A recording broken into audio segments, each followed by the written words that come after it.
all you can drink Thursdays. Men $20, women free. Oh. No, in every other state, the tort lawyers would have been lined up outside the door.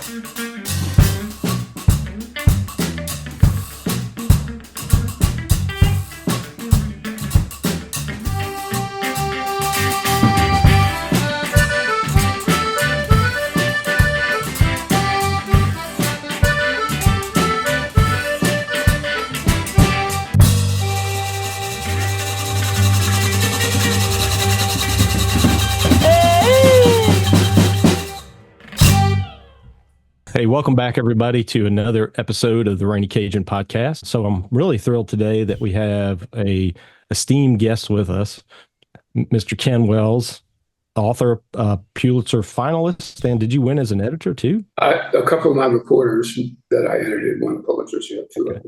Okay. But in addition to that, I've recently learned a lot of your other side interests, photography. Of course, I think you've always had an interest in cooking, but then you've got a musical side as well. So anyway, we want to welcome you, Ken, and give you a chance to kind of tell everybody about yourself. Yeah. Thanks for having me. I grew up in a little place called Bayou Black, just outside of home. My mama was a tooth from Thibodeau, and she spoke what back then was known as Cajun French. Today, I think they call it Louisiana French. And she came from this big, expanded family. My father was an outlander from the swamps of Arkansas who came down at the end of the Great Depression, found a swamp bigger than the one he had left and fell in love with it. And he was an only child and vowed to find a Cajun woman and have a big family. So after they were married 11 years later, they had 6 boys. My poor mother. Anyway, when I was 9 years old, my dad moved us out to this little place called Bayou Black, which was sort of rooted in the 19th century. It was mostly a Cajun place. Most of the old folks spoke French. And one of our nearest neighbors was Alligator Annie Miller, the woman who started the swamp tour business. She is the mother of the swamp tour business in Louisiana. And at the time I met her, when I was 9 years old, she was a snake wrangler, and she had this reptile menagerie where she collected water moccasins and all these snakes, water snakes, and imported boa constrictors and stuff like that. So you'd go over to Annie's house, she'd take you out to the snake pen and drape all these snakes around her neck. And I thought, we're not in Kansas anymore. This is like, how did we end up there? So it was, to say the least, an adventurous childhood. And then, so I started to grow up, and I really did not. I became a journalist, but it was a total accident. I had no idea what I wanted to be. And after I finished high school, I went to Nichols State, which at that point was a teacher's college, and I promptly flunked out. My dad had been a Marine in the big war, and I liked biology, so I decided to major in marine biology. With no thought that it involved organic chemistry and stuff that was like Sanskrit to me. So I had to get a job, and I didn't. I had no skills except that in high school the only thing I did well in was English, and the local paper had put in a one ad, part-time reporter, 20 hours a week, $1.87 an hour, apply in person. So I went. I was desperate, so I went and applied for it, and happily they had no standards. It was, but it was the funny story was that the editor, Wells, we were an interesting family in town because we were the only English surname pretty much other than Smith in the phone book. It was all Cajun names. Uh-huh. And so at the end of the interview, my grandfather, Pop Wells, was sort of a character about town. He was a famous cat fisherman. He would catch these 20 and 30 and 40 and 50 pound fish on cane pole. And every time he caught a big one, he would call the paper, which was a weekly, and say, "This is old Bill, got another big one, come take my picture." And one day he called them, and they were busy. They said, "Well, Mr. Bill, we can't come, we're putting out the paper."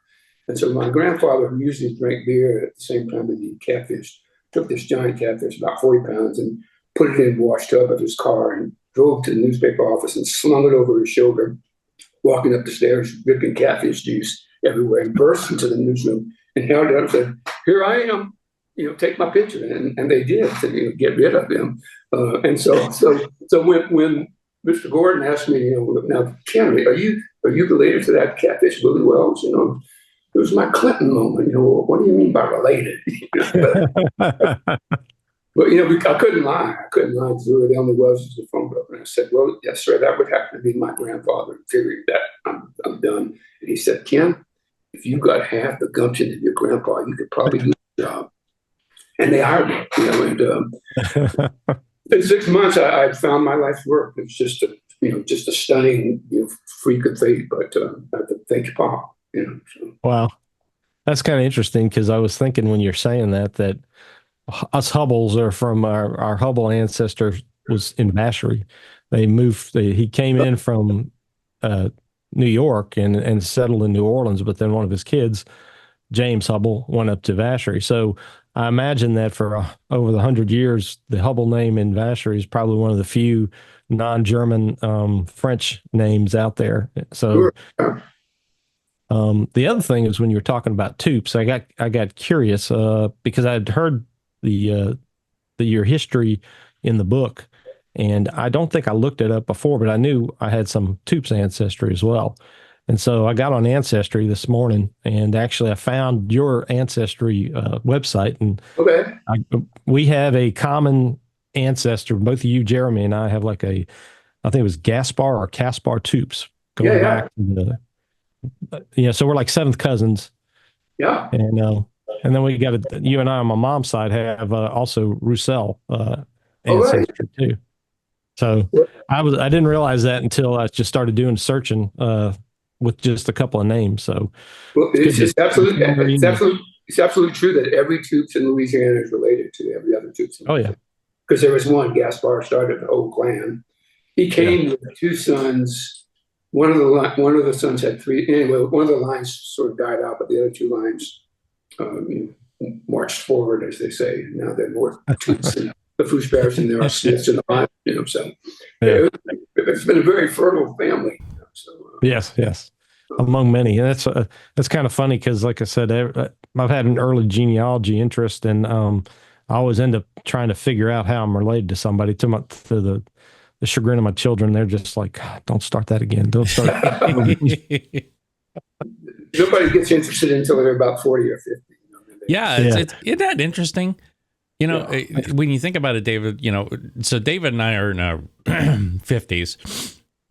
I couldn't give a rat's rear end about my genealogy at all for the majority of my life. And then all of a sudden, when I had this opportunity to start this podcast, and David's been doing it for years, and I think he's been largely, I wouldn't say ignored, but I would say underappreciated in the family for the amount of work that he's done learning all about the history of the family. And now, just recently he did it was a 100-year anniversary of the cyclone that went through Vacherie and killed a lot of our ancestors, and he did that, and he made a film out of it, and organized an entire thing where people came from around the country to commemorate this occasion. And wow. It was crazy to me because there were people on the same plane together, didn't know each other. Yeah, they were on the same plane together, going down to David's event. We're at a great cross section now where we have the technology to retain a lot more history than ever Absolutely. Before. You reach a point in your life and you're like, this is kind of interesting.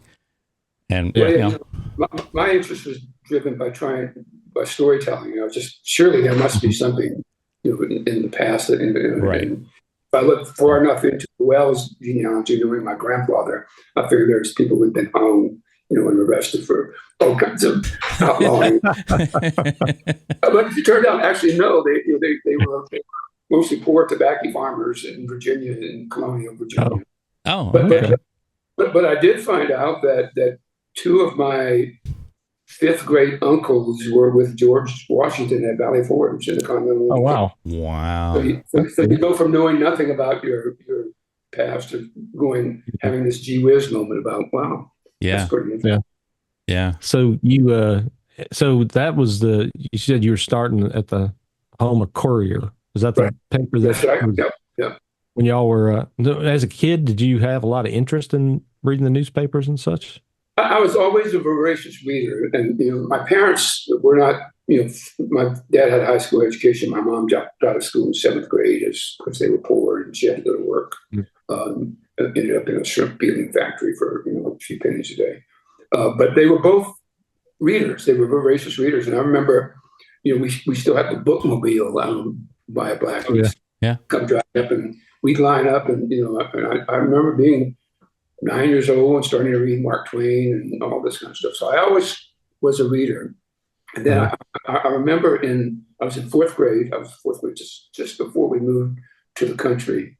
I was in West Park Elementary, and my teacher was Mrs. Martin, I remember. And she said, "Class, today, this is the English section.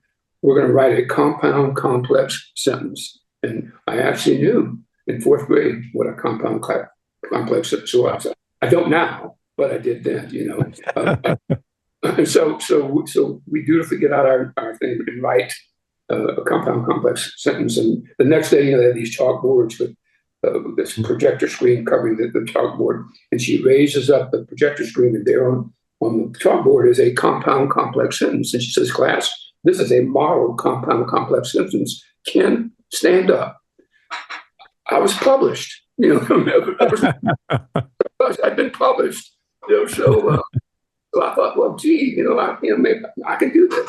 So later on, after I quit marine biology, I switched to becoming an English major. It made more sense. Ended up actually redeeming myself at Nichols and graduating and stuff. But it took a while.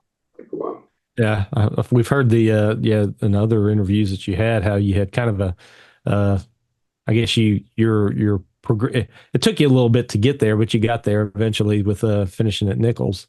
And I like the story about how your typing skills or lack thereof were career.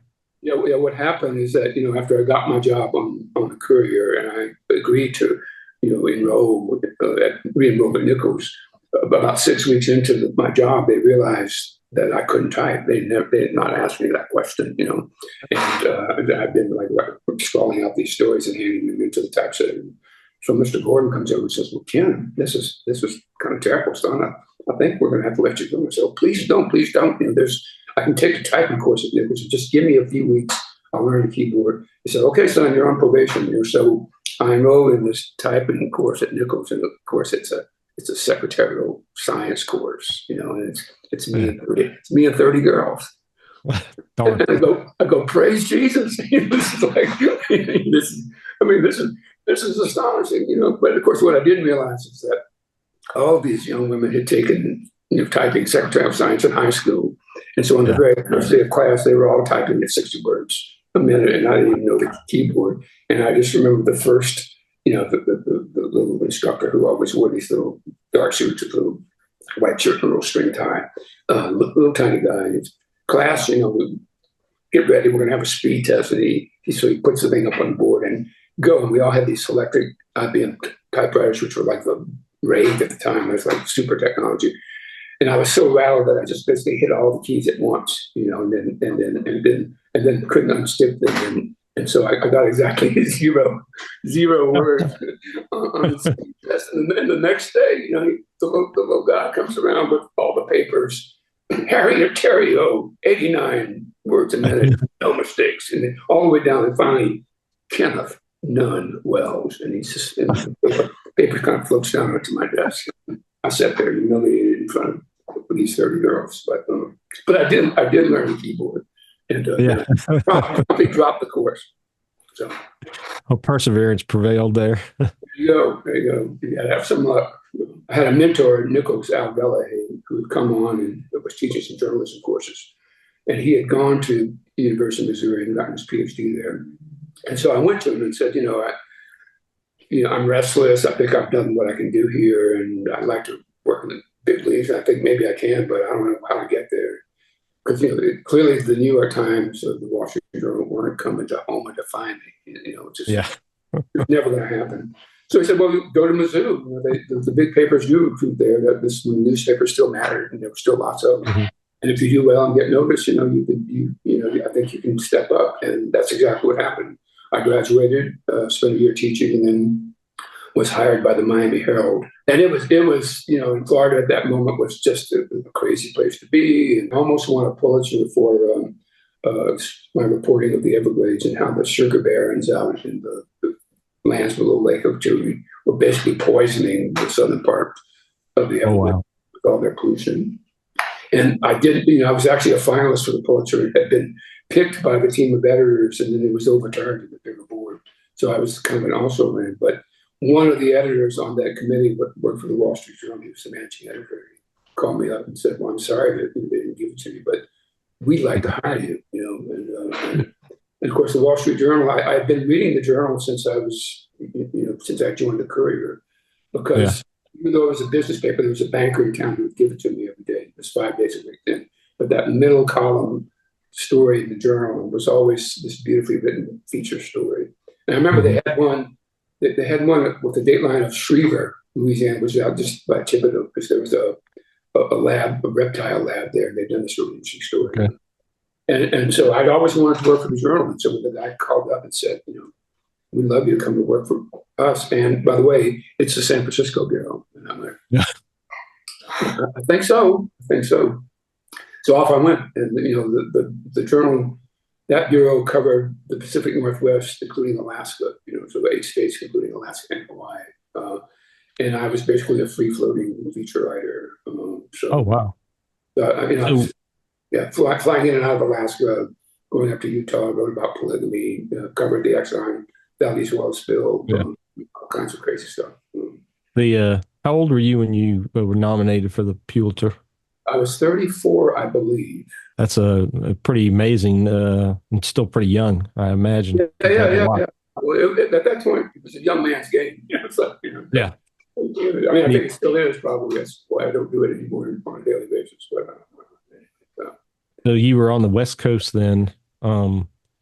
Yes, and then after 9 years there, I was offered a posting in the London bureau, and you know, again, I always wanted to be a foreign correspondent. So we'll come, and so moved the family from San Francisco to London.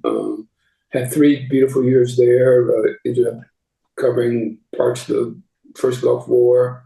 Went back and forth to South Africa at the point where Mandela was getting out of prison. Wrote all those kinds of stories. Wow. Traveled all over Europe, you know, doing feature stories. It was a blast. You know, there was just nothing. I mean, if you wanted to describe your perfect career job, you know, that would, you know, I was on that pathway. I kept going back and forth to South Africa and doing all kinds of stuff. And at some point, I ran. The last 3 years there, I ran a team of 7 reporters who were the best 7 writers on the paper, and we won 2 Pulitzer Prizes during that period. So you know, the farther I got from the bayous, you know, and the farther I traveled, even places like Africa and the Middle East, the more interesting Louisiana became to me, because I realized that, you know, I had really had a peculiar upbringing, and part of it was because Louisiana is beautifully peculiar. You know, there's just South Louisiana. You can't make it up. You couldn't make it up. And I was sitting around the newsroom on page 1, looking around, and at my esteemed colleagues, there were about 9 or 10 of us, and you know, half of them. This one was from Harvard, and this one was from Yale, and this one was from Princeton. But I realized that I was the only person on that staff, and maybe in the entire newsroom, who'd ever skinned the possum. You know, so I figured. I figured, you know, I should be able to make something of that. You know, I should be able to make something of that. Typically, you won't see that on a job requirement, right? On a post. I did not post it on my resume, but I think I still could skin a possum, but I don't want to. So it was during that period that I began to have a serious itch to write fiction, because I figured, you know, I had material. You know, I wouldn't have to make a lot of it up if I could do it correctly. So I could, you know, so that's when I first started writing my novels. Most of your books are obviously Louisiana centric. And obviously, as you alluded to with the work you did on Valdez coverage, I mean, you also came back down, I guess, during early 2000s with the Exxon or the BP issue in the Gulf, right? Yes, yes, I covered that spill, and of course, then I covered the aftermath of Katrina as well for the journal. And so I actually moved to New Orleans for 3 months to report that book, so I was down there quite a bit. But it's the Louisiana connections are just always interesting, and I've been writing mostly little stories, short stories, which were just thinly veiled, fictionalized, anecdotes of people that I knew and events and I've been sending around and getting back mostly positive rejection slips, but had not found a publisher. And this one editor writes back and says, I love your writing, but you're too far distance from your characters. And there's this kid in the story. I love the kid, but somehow I just feel like I don't know him because you don't know him. So I'm fuming and like, what does that mean? And these people don't know what they're talking about. And I woke up the next day with this idea in my head of a kid who's living in a dilapidated house on a lonesome end of a bayou, whose mother has died, and who's being raised by his alcoholic, alligator hunting father, who's kind of a derelict but loves his son. Anyways, it's a small story, but as I began to sort of write it, it just sort of poured out of me. And I ended up writing this novel, which is my first published novel, Reading of Vogue, in 20 days aboard a commuter train. By that time, I bought a laptop and had decided that part of my problem is I didn't have the discipline to write after work. And then I had this commute from Jersey, and I figured if I just bought a laptop, I could sit there on the train and write. And I bought the laptop and then had buyer's remorse and didn't even tell my wife I bought it. I just wasted $1,000. And damn, I actually started writing on the train, and it became my office. And anyway, I wrote Mealy the Vogue, and I didn't know if it would ever be published, but I knew it was the best thing I'd ever done. I just knew hands down this is the best thing I've ever done in terms of my writing career. And I didn't have an agent at that time, but I was working for the Wall Street Journal, and some people knew agents, but I wasn't having any luck. And there was a story I was reading New York Times. We were required to read our competition, so I was reading New York Times. And on the back page, there was one of the feature pages. There was a story about New York, Manhattan writers in their 80s and 90s, penning memoir and novels. And this would be sort of funny, but a few of them had landed big-time agents, including this guy, Timothy J. Seldes, who represents, among others, Eudora Welty, the famous Mississippi writer. And I went, I love Miss Eudora. I read everything she had ever written. She was probably, maybe at that point, my favorite writer on earth. So I went, well, if anybody would understand my little bayou book, it would be this dude. It's like, because Miss Eudora, wrote about a post Mississippi, part of Mississippi. Why I Live at the PO is still one of the funniest stories ever written by any human on earth. But anyway, so these are the days before the internet, so I have to look the guy up in the phone book in the white. And it's Timothy J. Seldes, Russell and Opening. So I get his address. I type out a letter, I Xerox my little manuscript. And of course, because on Bayou Black, the mamas found all the dumb ones, I put it in a Wall Street Journal envelope. Figured, he'll at least open a Wall Street Journal envelope. And wrote a groveling letter saying, Mr. Seldes, you don't know me, but I love Miss Eudora, and here's my little novel, and I promise I will not stalk you if you don't like it. Thank you. and I left my office voicemail number, and we went off on vacation, my wife and I and our two small daughters, to Vermont, and I had not heard anything and did not think I would hear anything. And the day before we came back, I checked my voicemail, and Mr. Wells, Timothy J. Seldes, what a beautiful little book. Come and see me when you get back. So I'm going like, oh my God, like I'm going to get Eudora Welty's agent. Turns out he had the Dean Gordimer, the Nobel. He had Annie Dillard, he had Ann Tyler, he had all these luminous people. So, so oh my gosh, I'm made. So I go see Tim. We have this beautiful long liquid lunch, which is the way the literary world used to work. And he said, Ken, this is.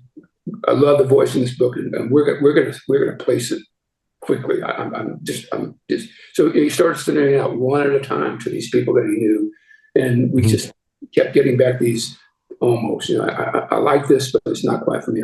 So like 2 years later, guys, we still have not sold the book, and I'm getting discouraged, and Tim's getting a little discouraged, and I'm calling him like every other week, trying not to pester him.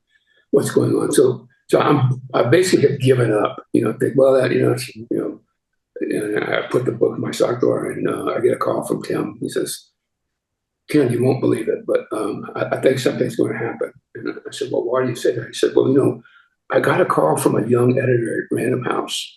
She just gotten there, and she said to me, Mr. Seldes, you don't know me, but I know you, and I believe you must have a book, that you have not placed with anybody else, but you're going to place with me. And by the way, my last name is Boudreaux. Lee Boudreaux. And Tim says, "Well, Miss Boudreaux, but would that be one of them Cajun names?" And she said, "Well, yes. I didn't grow up there, but my daddy was born and raised in Raceland, Louisiana, which is 12 miles from Thibodeau and 15 miles from Houma, And so Tim sends the book to Lee Boudreaux at Random House, and 2 weeks later we had a deal, So isn't that something? Just because of a last name, All you gotta do is just pray and have a miracle, and then it was great. Lee ends up buying my next 3 novels, and I published with Random House, and we're still in touch and still great friends. And she's a big shot these days in publishing. So wow. But you have to have a little luck, and you have to have some Cajun luck. Yeah, Cajun luck is that's a good kind of luck to have. I guess when you were saying that or telling that story, when did Eudora Welty die? Was it in the early 90s? It was later. It was later than that. I think the early 2000s. Because I was supposed to meet her. I was supposed to meet her around the time. It was after Mealy came out, because I'd gone to Jackson book tour, and Tim had arranged for me to meet her, and she was ill, and I couldn't see her, and then she died like the next year, so I never got to do that. So I never did get to meet her. Yeah, I guess I was just thinking that because, I mean, not to sound mean or anything, she always looked old in her pictures, so I guess I thought that she had passed earlier on for some reason than that. No, I think it was. I mean, I'll have to look it up, but I think it was early 2000s. So I'm pretty sure it was after Mealy come out, I believe. So you're still at the Journal at this time, and you're starting to do your novels then. Yeah. So then I published Junior's Leg, and Junior's the bad guy in the first book, and then I published Love and Storm, and then I published Crawfish Mountain, which is really sort of a story about big oil and environmental degradation. Yeah. I've listened to that one too. Yeah. And so, and all that, by the way, I never quit my day job to write these. I wrote all these books on the train going back and forth. So, I just find that incredible. I've written several books, but they're mainly technical books. And the fact that you did the first one in 20 days on a train is insane to me. I just don't even know. Well, when I told Lee Boudreaux that, she said, "Well, let's not tell anybody, because if they don't like it, it sounds like something that was written in 20 days on a train." So, but no, we actually got spectacular reviews. The LA Times called me one of the most interesting voices in fiction in the last decade. So it doesn't get better than that. So I was just I felt like I was leveraging my Louisiana past into something interesting, and I like doing it. It's just I tell the kids when I speak at conferences now and then, writing is 10% inspiration and 90% perspiration. It's like Hemingway said, the solution is ass in chair. And that's yeah, it is. Yeah. That's it. It's like it's not a miracle. It's just that every day or on some schedule. It doesn't have to be every day. You could write, but I think it has to be like 3 or 4 days a week.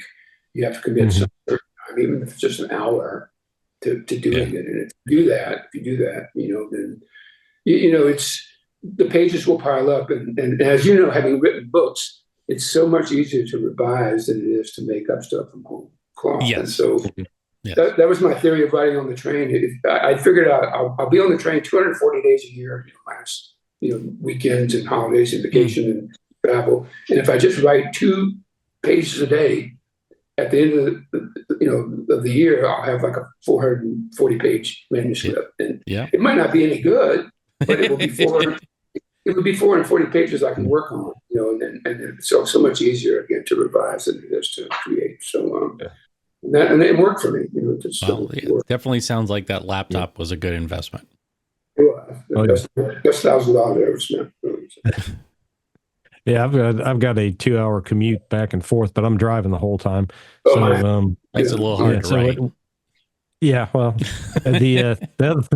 but what I've done, kind of in that kind of same vein, as far as that's how I learned a lot about. I guess got my extra education between the Louisiana history and cooking, and I find either the books or the shows or whatever I could get a grasp of, and just really kind of listen to that and learned a lot just while driving. And so since I couldn't write, at least I could listen, and most of it stuck, I think. So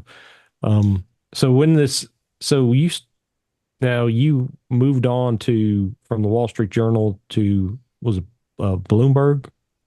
Actually, from the Journal, I went to Condé Nast's Portfolio, which is Condé Nast's effort to launch a national business magazine, and was lured there by a former one of my colleagues on Page One, who had become the editor-in-chief. And so we started that magazine. And of course, we launched it right into the face of the Great Recession, and it folded after 3 years. And so I for the first time in my life, I was laid off. And that's how I ended up at Bloomberg. I still had a mortgage. Okay. Get to college, and so I had to get a job. So I ended up at Bloomberg and spent 6 years there, mostly doing stuff for Business Week, which by that time Bloomberg had sort of bought it. So I was most of the time on the magazine staff there. Occasionally would go down to Louisiana and write stories and that kind of stuff. But you were still doing your novels during that time, right? Yeah. And in fact, had taken a little bit of a sabbatical to finish the Gumbo book, which I was working on. And in between that, I'd written The Good Pirates and the Forgotten Bayous, which is my post-Katrina book of the people in St. Parish, these shrimp boat captains who had stayed on their boats during the storm and saved hundreds of people after the deluge. And it was really the only Katrina book that was not New Orleans centric. It was really sort of living in the Bayou people. So I was I like to stay busy, as they say. Yeah. And I guess, as I was saying, with my drives back and forth, that's kind of where. So in 2016, I started attending some of the John Folse boucheries in Baton Rouge, and when I'd go on these trips, especially and I was also doing some work in St. Gabriel back and forth, the drive over there would be a drive for a week and drive for a day or a couple hours and then stay the week.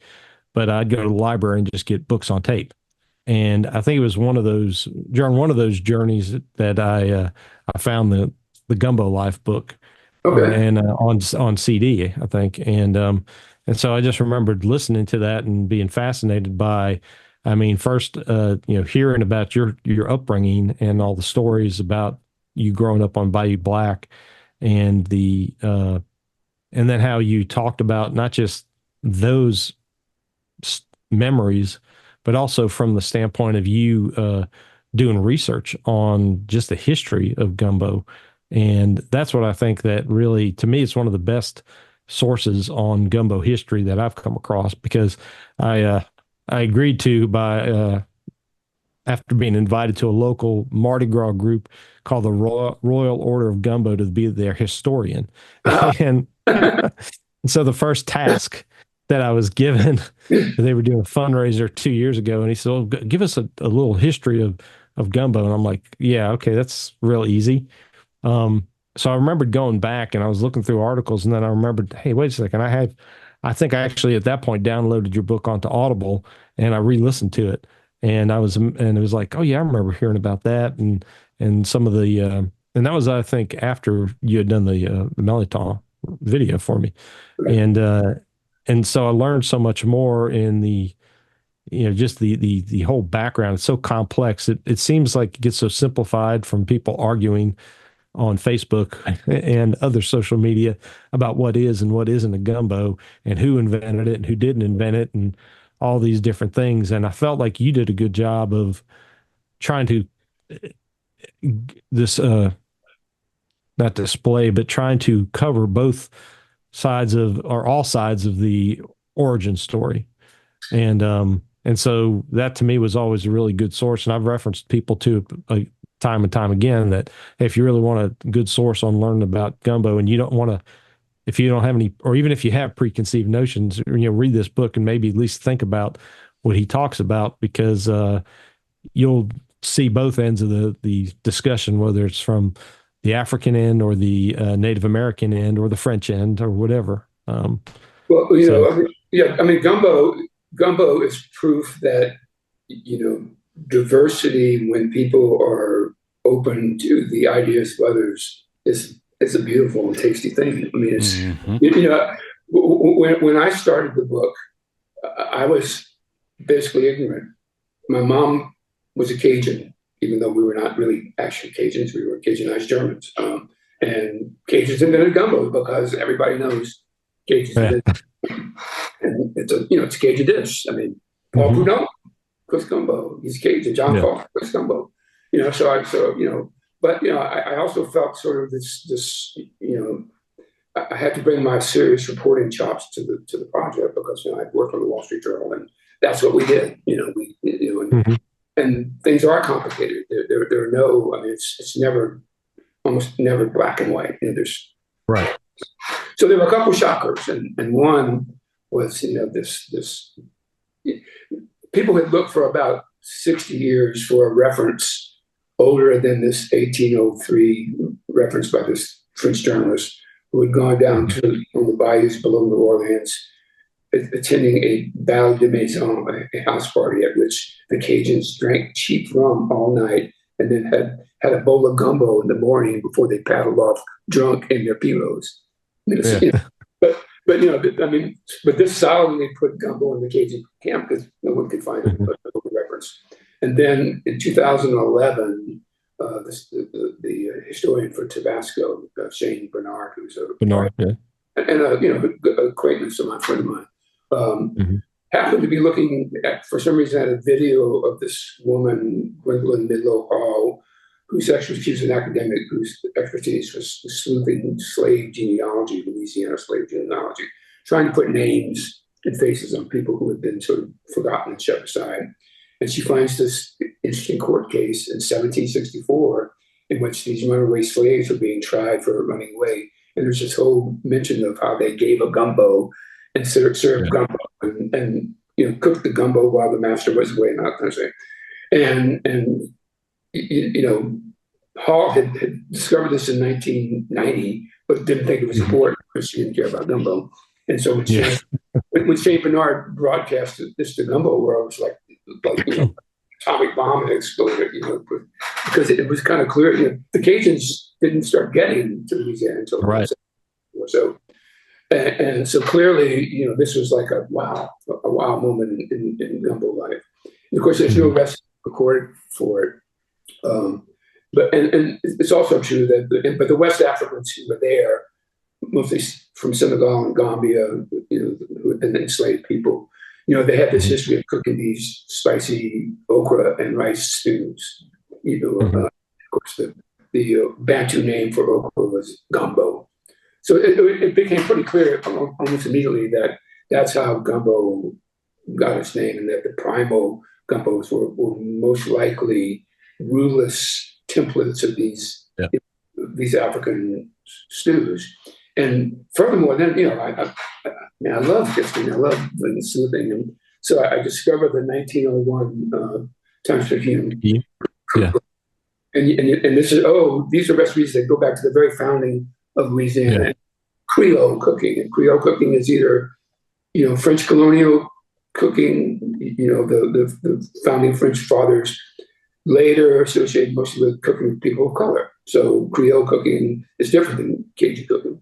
So there are 9 gumbo recipes. And of course, in my family, my mama would say, Ken, first you make a roux. That's how you cook that gumbo. And nobody in my entire orbit cooked gumbo without a roux. Nobody. I mean, and my mother would even say, well, Ken, if you don't have a roux, it ain't a gumbo, sorry. Well, in this cookbook, there are 9 gumbo recipes, and only 2 of them have roux. And it's not even called a roux, it's just the process of browning. Yeah. So it's very clear that the early gumbos that were making their way into recipe books, were not cooked with roux, and we're not Cajun gumbo. Well, now flash forward, go find roux-less gumbo. I mean, you can find it, but I mean, I ate 70 restaurants across South Louisiana during my research in all, in the West, in the Cajun Yankee land, in Homa, South, every gumbo, and even at Commander's Palace, every gumbo started with a dark Cajun roux, so clearly there had been this sea change in primal gumbo to modern day gumbo, and what could explain that, and so there was this, I'm interviewing everybody, and this really smart guy, Carl Brasso, who's a Cajun who's got a sinecure at Yale, I believe is where he is. Hits me with this theory. Well, Ken, it was bear fat. What are you talking about? Yeah, it's bear fat. It's bear fat. Well, explain this to me. So, look, there was no Crisco, in colonial Louisiana, and you had to be rich to have butter or have a cow, but there was no commercial butter. They imported olive oil, but probably not. So the most ubiquitous fat, cooking fat, in colonial Louisiana, in fact, throughout the colonial South, was bear fat. It's the equivalent of whale blubber, during the times when lamps were being fueled by whale oil. And I'm still kind of dubious. I mean, could there be that many bears? And so okay. And so I go around and I start doing some research, and damn, I find this place called Oil Trough, Arkansas, and it turns out that I can't remember the exact date, but in the early 1800s, there were so many bears down in the lowlands of the White River that hundreds of hunters came and they killed all these bears and they rendered all the bear fat. And there was so much of it that they had to build these giant troughs to store it in. So that's how the town got its name, Oil Trough. Right. Yeah. And where was this going? It was being put on boats and floated down the White River, which connects to the Mississippi River. So undoubtedly New Orleans. So at the time that the Cajuns were there, in 1803, when they were cooking that gumbo that the French journalist saw, bear fat was it. That was what people were cooking. And of course, the Cajuns had the roux. They came with the roux. They cooked something called poutine in the old country in Canada. Interestingly, poutine never made it here. It's basically cheese. I know it's just cheese curds smothered in white. Why would anybody eat that? So they left it behind. They left it behind. But Brassett's point is that they had the brew, and so with bear fat, and this is his other theory, is that bear fat turned out it's extremely stable, and it doesn't require, it survives for a long time at room temperature. So it doesn't, you don't have a refrigerator. It lasts for a long time, and being stable, you can take a roux and brown it and brown it and brown it and brown it and brown it without ever burning it. Unlike some oils, if you've made roux with some vegetable oils, how it starts to separate. Right. Yeah. No, bear fat had a reputation of not doing that. So I write all this stuff up, but the book comes out, and I did not have a chance to test the theory. But the more I thought about it, I thought, well, okay, I got to get some. I got to get some bear fat and cook a bear fat to see if that's true. And I was so disappointed. You cannot legally buy bear fat, not even on Amazon. You can't. I was just about to ask that. I've never seen it. It's illegal to buy bear fat, But so, okay, I'm a journalist, I'm resourceful. So I'm scouring the internet, and I find Bear Hunting Magazine online. There's a Bear Hunting Magazine online, and there's this guy, Clay Newcomb, who was the editor-in-chief of Bear Hunting magazine online. You read through the thing, and Uh-huh. it's killing all these bears, and he renders bear fat, and he's got this rapturous description. When you see a creamy slab of bear fat taken from the forest of Arkansas, just on and on like this poem to bear fat. Waxing poetically. How beautiful it is. So I pinged the guy and I said, well, Clay, I have this crazy ass theory. This guy's giving me about bear lard and how good it is, and I'd like to cook a gumbo with it. You got some bear fat? And he said, yeah, I'll send you some. So he FedExes me, what amounts to about half a cup of bear lard, and it arrives in my Chicago apartment, and beautifully wrapped in a little vial.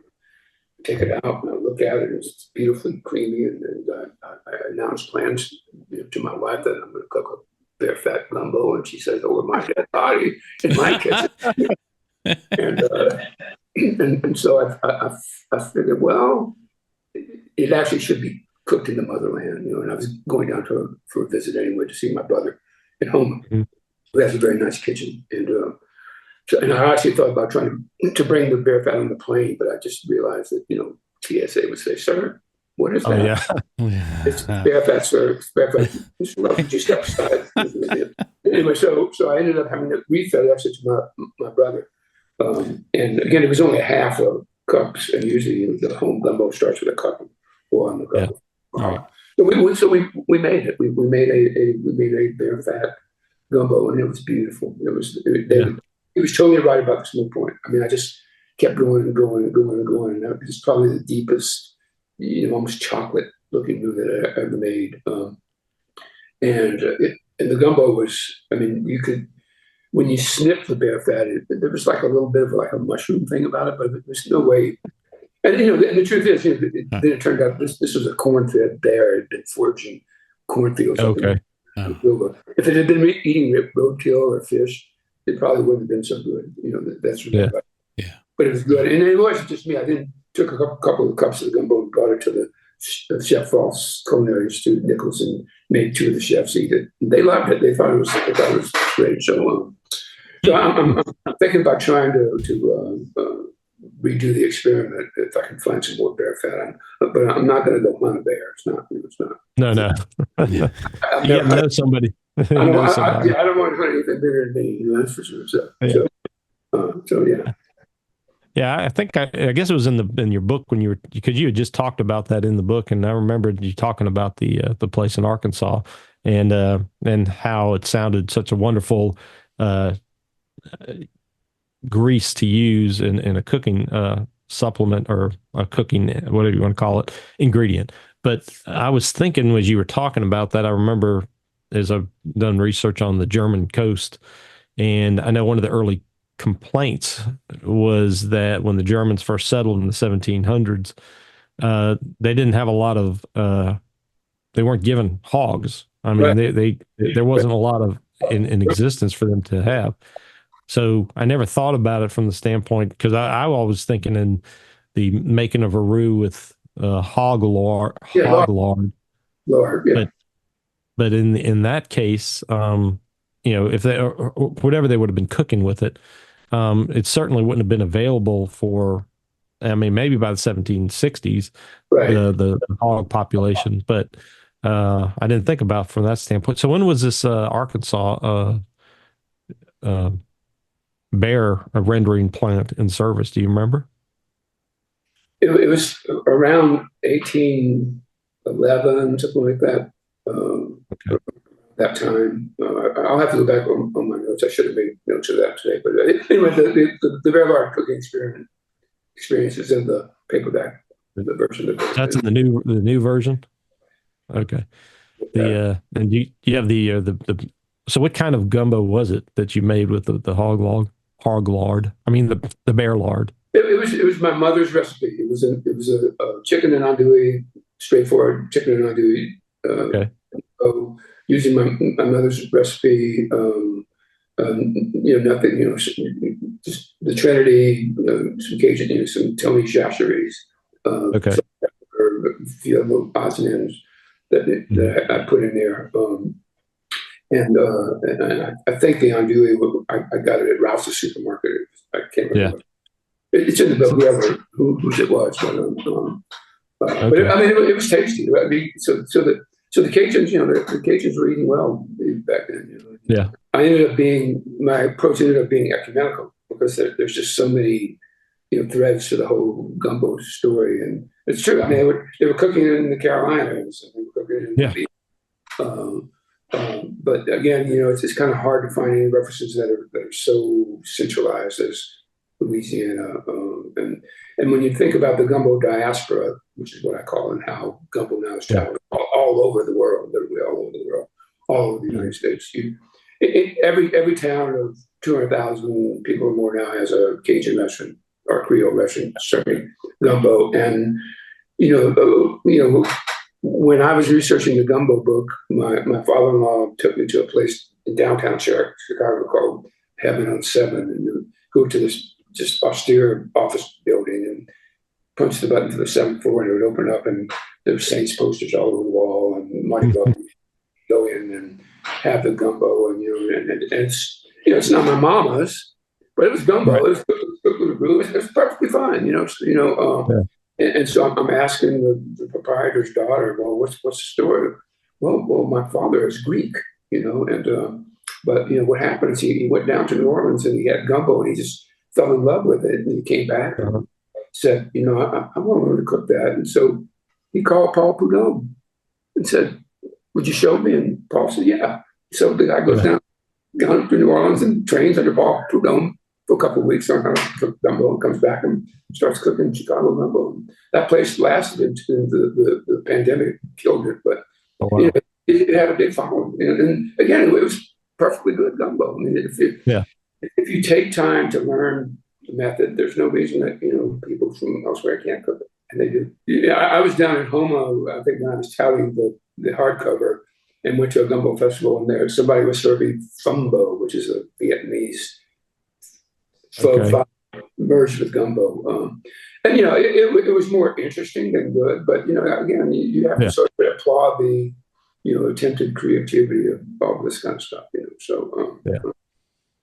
Yeah, I think that's that's what you have to kind of keep in mind, is instead of just being overly critical, a lot of times you should be somewhat honored that somebody's trying to make an attempt at it, and hopefully they're open-minded enough to take some sort of constructive criticisms or suggestions, like you were kind of alluding to it. And we've had Liz Williams from the Southern Food and Beverage Museum on, and she made a comment, and I've heard her say it many times. I can go to your house, you can go to my house, and we can each have a gumbo, and it may not be your gumbo, but you recognize it as a form of gumbo. Well, I mean, I did encounter gumbo snobbery in a lot of places because, and this is changing too, and that was, as Chef Foss told me, like the Louisiana ethos among the Cajuns, the Creoles, the Germans, the Spanish, the Italians, if you tried it and you liked it, and the next time maybe you would make it that way too, so receptive to each other's gifts of the pot. And that's why you had this incredibly delicious evolution of this thing that continues to evolve. I was in Commanders invited me into their kitchen when I was doing the book, and Paul Prudhomme had taken that kitchen from kind of stuffy, and Cajunized it, but it's still they still maintain a lot of that sort of refined European style French Creole cooking. I was thinking whether it's New Orleans or Louisiana or Mobile, like you were saying, so much of I'm thinking about the French, the Native Americans, and the Africans, and the enslaved Africans. They were all living so close together, and they were all having to.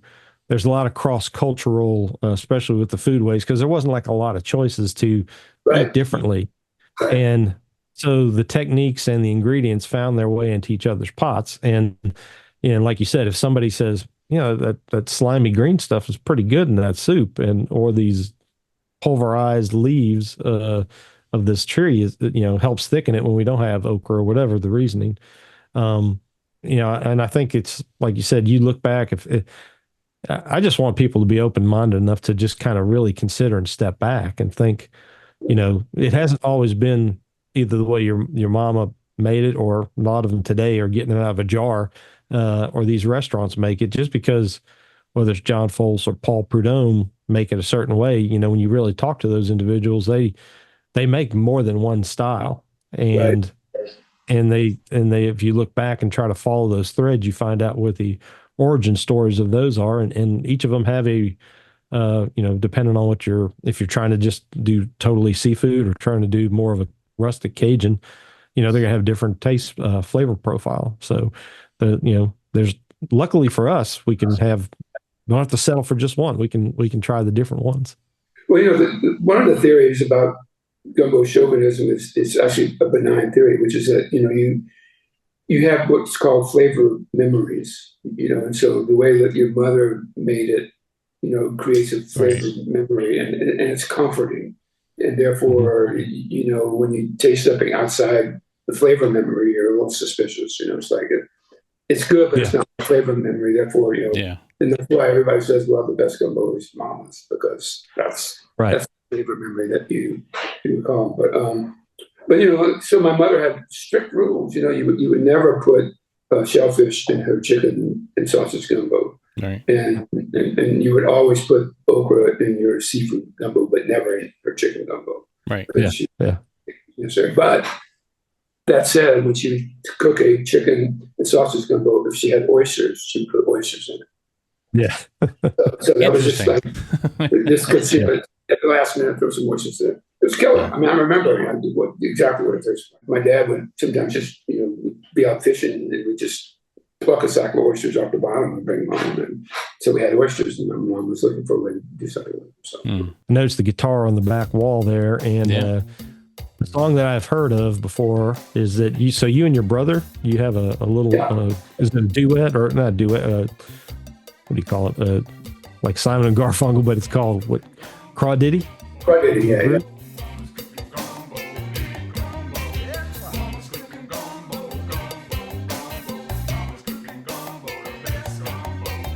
I'm a worldly guy. I think I've seen it all. I've traveled down the Amazon. I've done the Taj Mahal. But I grew up on the bayou, and I guess it's plain to see. Yeah, it's mostly a songwriting project. We have played together, on some occasions at parties and stuff like that. But my brother Pershing Wells, who lives in Houma, Louisiana, is a super talented professional musician. He's played bands at Jazz Fest for over a decade. He has a studio down in Houma where he produces stuff, and so we write what we call Americanized Cajun music. You know how it is. Like, so my mother spoke French, but it was during that period of denigration of the Cajuns and the Creoles who spoke the language, and so we were the skip generation. My mother was not going to pass on this language that everybody was saying was just this sort of ugly patois that was not worth speaking. But that said, I heard it, and I got a lot of the idioms. I used to say my mother could cuss extremely well in both French and English. So I know some really good, dirty Cajun terms that I learned from my mother. But we didn't learn the language conversation. Yeah. When I'm in Lafayette listening to the Cajun music station, I understand about 40% of what's being said. So I picked up some of it, and then I took French in college, and that never took. I just don't seem to have a facility for foreign languages. But that's it. So we write this music, which is sort of representative of the fact that we don't speak French, but we know French idioms that find their way into the music, and that's the kind of stuff that we. Right, and it's mostly about the bayou experience and going up there and music and stuff like that. So, because the song was "Mama's Cooking Gumbo." I think that's the right title. Yeah. So I saw it on your Facebook page, which we're going to link to, not Facebook. I'm sorry, your website, which has all of your Bayou Bro website that's got all the different ways to check out your work. But yeah, you had a link there to the song, and I clicked on it. And I was like, wait a second, I've heard this before. And I think what it was is that I was searching for, I've made a few gumbo videos just that were either, if I've tried like a friend of mine, Uncle Larry's, he's got a gumbo mix. I think I was making a video for him just out of, I like the stuff. And so I was trying to find music to go with it. And I think I came across it, and it depended on the timestamp I was looking for, is why I probably didn't use it. But I really listened to the words and lyrics this time, and I was noticing that after having read your book and your story, I see a lot of the biographical influences there that you had, and a couple of other songs on I think the second album I listened to about was it the Homo Boy or something like that. I can't remember if that was the name of the title. High school yeah, boy, yeah, yes. Yeah. So, Mama's Cooking Gumbo is this sort of epic tall tale that I wrote actually for my mom. And, she got to listen to it 2 or 3 years before she passed away. And she left, and it was fun. It was funny, down in South of Flutes, there was a station, I think it's KLRC, and that was their drive time song for about 4 years. Oh, really? They played it every day as a drive time thing for not necessarily all of it, but they play about half of it. So we got some airplay. I like to say I'm a thousands with my music. It's like hopefully you're still getting those royalty checks. Yeah. $3 or $4 a time. It's still, yeah, right.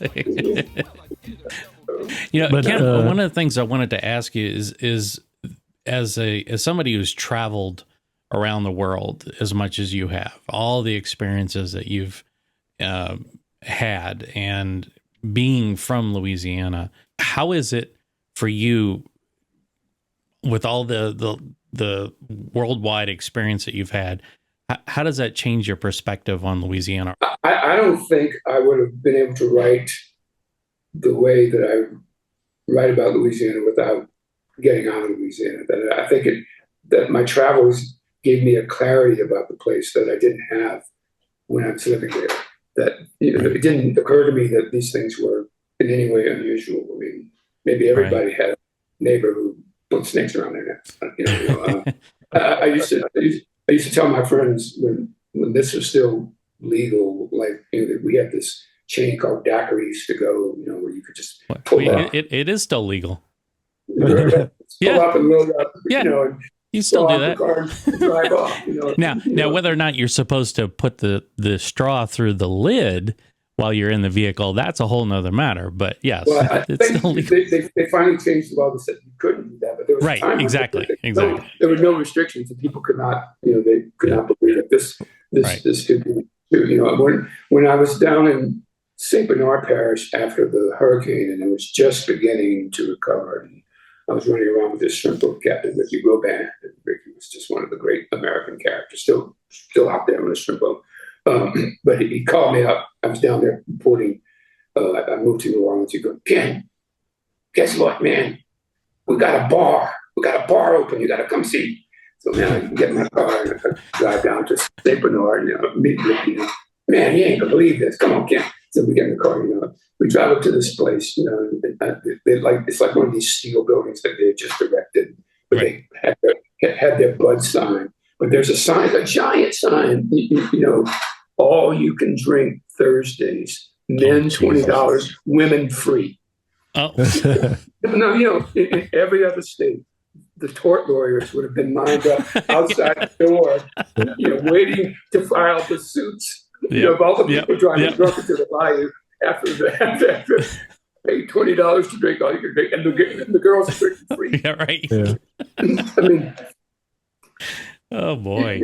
No, you would not. That's only in Louisiana kind of. Oh yeah. When I was at the Courier, we had a sheriff. I won't name names, but he was involved in all kinds of nefarious stuff, and we wrote a story that he had his victory party in the bookie joint of a guy tied to the mob in New Orleans. And when the story came out, everybody said, well, everybody knew that.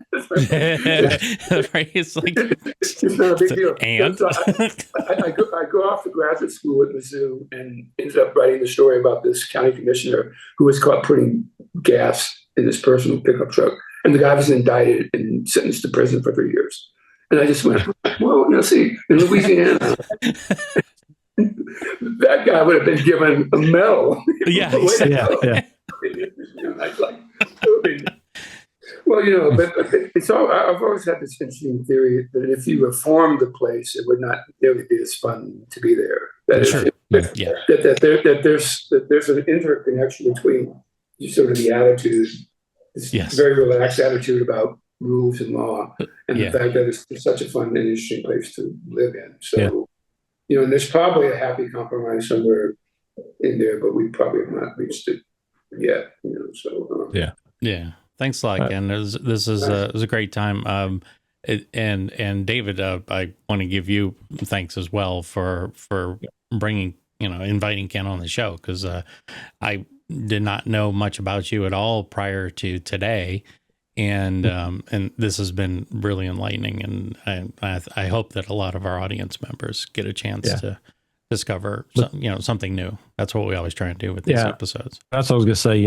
Everybody get a copy of Ken's Gumbo Life book, at least that book, because I mean, if you really want to learn about the history, and like I said, it talks a little bit about Ken's history, it talks a little bit about Louisiana history and gumbo in general. I mean, if you really want to be open-minded and think about it and really ponder the question of gumbo origins and different changes in it, I think Gumbo Life is probably, to me, still my number one source I would go to reference and let people know about it. So that's why I was really excited and happy that you're able to come talk to us today. And like I said, want everybody to know about it. So and all the links will be down below in the description. So feel free to click through, and we'll share away. Well, thanks a lot, guys. Yeah. Thanks, man. Thank you. All right. Bye-bye. Bye-bye.